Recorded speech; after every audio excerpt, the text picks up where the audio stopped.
Hey, I'm an anti, and this is Debunking Larry Stylinson. Here's another debunk constructed by another anti. I've put the link in the description. I'm reading this with permission, and this debunk is actually in two parts, so this is part one, posted on February 15th, 2016, titled, "Do You Believe Everything the Media Tells You?" One of the most divisive arguments between Larrys and antis/non-Larrys is over belief in the media narrative. That is, the overarching story that is told through media outlets, online magazines, and newspapers and tabloids, as well as what is published as official One Direction material about One Direction and its members. The argument, from the Larry perspective, goes something like this. 1D HQ, comprised of a number of subsidiaries, companies, organizations, agents, representatives, etc., presents a particular story or narrative about 1D's members, and this story is published through articles in gossip rags, etc. So to address the question from my title, which is what many Larrys ask of people who have questions about the veracity of their theories, do you believe everything the media tells you? I believe the only reasonable answer to this question is no, but neither do I believe everything the media reports is a lie, and neither do you.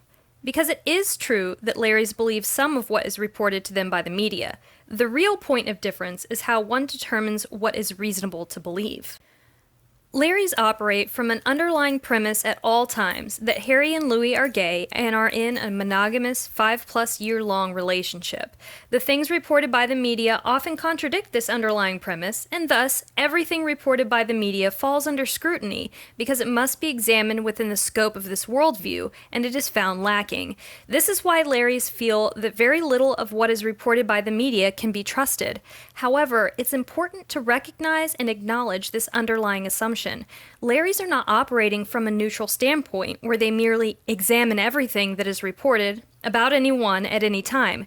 Larrys do not truly ask, what is the truth? They say, this is not the truth.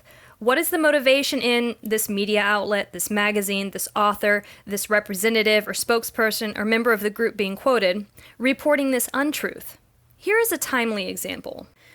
In July of 2015, People magazine broke, or was authorized to leak, the story that Louis was going to become a father with a friend, stating that the pregnancy was unplanned and that he was no longer, if he had even been, in a romantic relationship with the mother.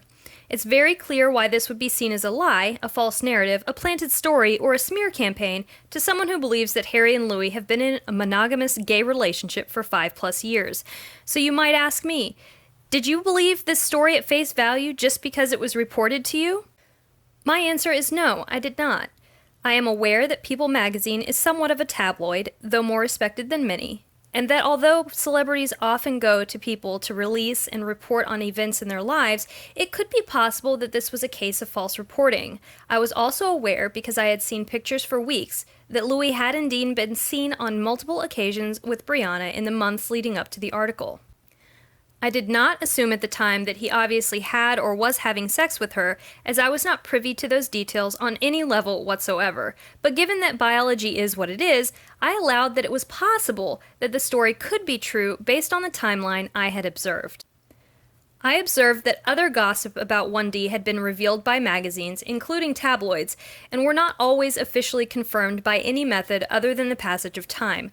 An example would be articles coming out about Liam and Danielle Peaser breaking up, or briefly, Liam and Sophia Smith, before he did comment and confirm in another interview. Based on these observations, I decided to wait for the next few days and see if Louis or his representative or any member of the band would comment or issue a denial of the article. Given that Louis has used his representative to comment on facts about his life, such as the end of his relationship with Eleanor, whether that relationship was real or not is another exercise, but Louis' rep did comment on the end of the relationship to confirm it officially. I assumed that if the article was untrue, that such a denial or statement would immediately be forthcoming. I did allow that one assumption, that Louis' rep is authorized by Louis to speak on Louis' behalf, by virtue of the fact that he is referred to as Louis' representative or Louis' spokesperson. I find it unhelpful to not be able to rely on that piece of information for determining the truth of any situation that occurred. In time, no denial was issued. In time, Simon confirmed that the events described had happened. In time, Louis accepted congratulations on becoming a father. In time, his mother and sister were asked about it and also confirmed. In time, Liam confirmed on multiple occasions that this was happening. In time, a baby was born. In time, he was given a name and photographed, and a birth certificate was issued in the county he was said to be born in, with the name he was said to be given, with the people who claimed to be his parents listed as his parents. I think a very important part of investigating the truth of a matter must be a willingness to examine one's underlying assumptions. I think that the first question that should be asked when something doesn't make sense is, do I have any underlying assumptions that are causing this to sound strange? What happens if I abandon that underlying assumption? Does it make more sense then? So you might ask, why did I choose to believe all of these alleged confirmations? My answer is, I simply had no reason not to. I considered each of the story elements independently, but over time they established a pattern of Louis and those close to and around him repeatedly continuing to confirm the same thing consistently. I have no underlying assumption about whether or not Louis could or would have had sex with Brianna, or whether or not it would be possible to conceive a child under these or those circumstances.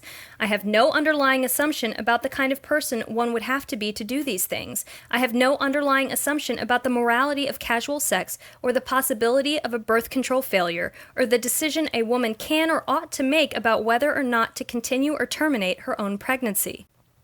I have no underlying assumption about what it could possibly achieve to dishonestly present such a story to the public and continue to perpetuate it. I see no immediate nor long-term benefit to drawing such a story out for any purpose, and I can see from looking around the fandom of Larry's that I'm not alone in this. I see in Larry fandom a lot of encouragement for Larry's to wait things out, to see how things end, and a lot of frustration that people don't know what the point of this stunt could be or what the end game is. I agree. There is no point. There is no end game that makes sense. But the story itself has no holes in it except for the one that exists in the basic Larry premise.